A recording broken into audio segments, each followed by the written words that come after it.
মহাসচিব মির্জা ফখরুল ইসলামের ঘাঁটি এই ঠাকুরগাঁও।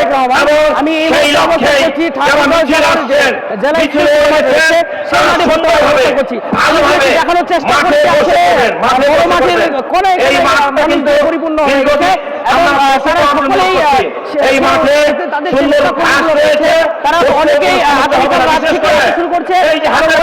ভোর সকালে এসে মাঠের মধ্যে সাংবাদিক ভাইদের ক্যামেরার পিছনে রয়েছে নেতা তারেক রহমান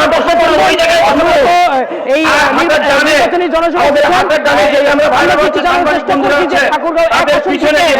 যিনি এমপি হিসেবে নির্বাচিত আমাদের প্রিয় সাংবাদিক থেকে রয়েছে, তিনি অনেক দূর থেকে এসেছেন এবং ঠাকুরগাঁও থেকে নির্বাচন করেন জাহিদুর রহমান ভাই। সব মিলে আমি বলতে চাই যে পুরো জেলার মানুষ কিন্তু এই জায়গায় উপস্থিত হয়েছে এবং তারা তাদের প্রিয় নেতা তারেক রহমানকে দেখার জন্যই কিন্তু এখানে এসে উপস্থিত হয়েছে। আমরা যদি আপনাদেরকে সব মিলে কিন্তু আমি আপনাদেরকে জানাতে চাই যে ঠাকুরগাঁওয়ের জেলা স্কুল রয়েছে বিভিন্ন নেতা কর্মী দিয়ে যায় প্রায় সম্পূর্ণ হয়ে গেছে।